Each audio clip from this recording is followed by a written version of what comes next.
Hey, what's up you guys, Connor here with Chrome Designs, and thank you for watching this video. Today I'm going to be showing you how you can create some animated music bars in Cinema 4D. It's just basically where some rectangular bars go up and down and often synced with music and commonly used in intros, montages and whatever. And that should not have happened with the plane going in. But no, you just see the bars go up and down, and today I'm just running you through what steps to cover and the process of doing this. So let's go to File, New, bring the blank document, and the first thing I'm going to do is I'm going to create the basic scene.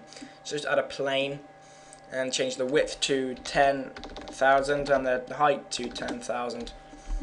And I'm going to make another plane exactly the same, so Control C, Control V, basically copy and paste in it. If you don't have to do that, edit, copy, edit, paste.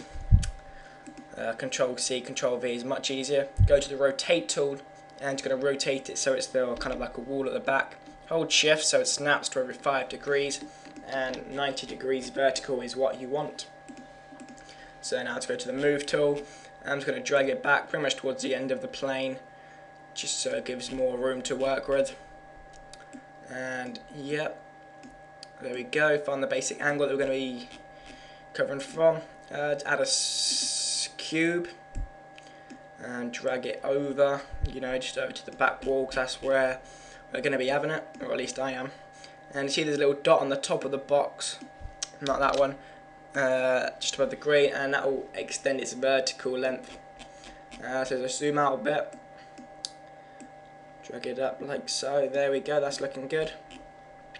And so we just go and render this out. You'll notice that it's not really distinct. You can't really notice the bar as the front colour blends in with the back colour. So I'm just going to be setting on the materials just so you kind of see more along the lines of what we're going to be working with.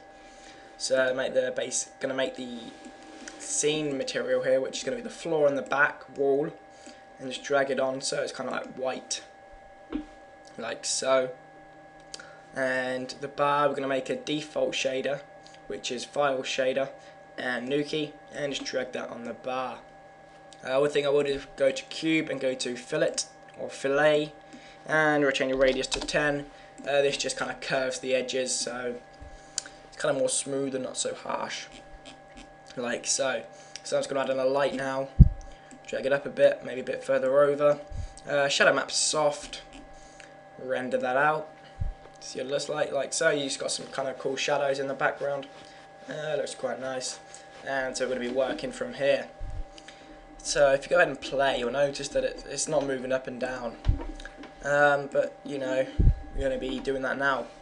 So under the cube, we're going to go to keyframe 1 or 0, as it may well be, and to the auto keyframe button, which is this here in the middle.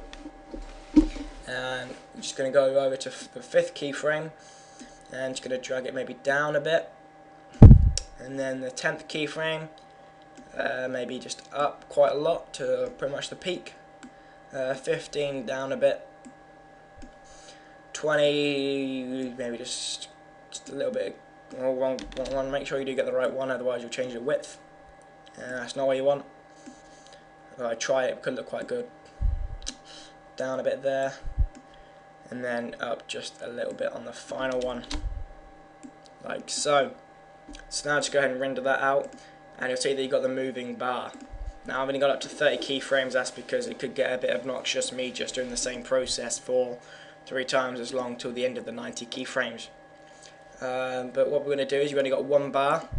Well, I just want to make a few of them, 4 or 5 probably, or as many you want.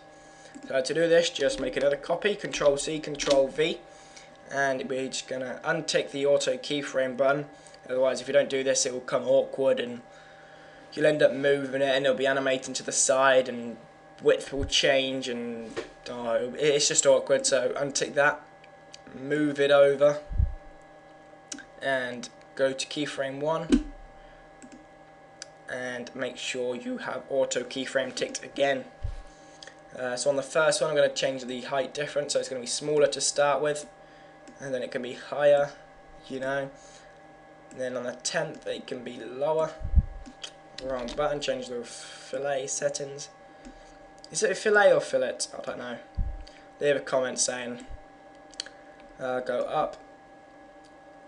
20th, can be a small one. small for the 20th, and it's going to end on a real high. Because, you know, you've always got to end on a high, haven't you? Really. That's just a known thing. Go to 30. Just end on a final high. Like so. So now if you just untick it again, go to keyframe 1, play it. You see the bars going up and down, and it only lasts for a few seconds. That's going to go up to 30 keyframes. You know, just continue it along.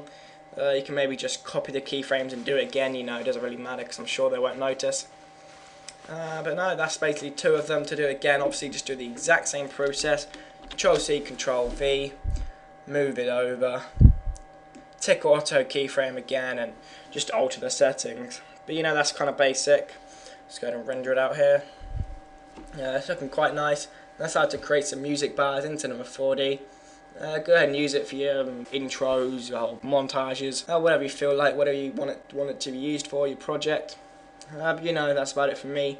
Thanks for watching this video, and I'll see you guys soon. Bye.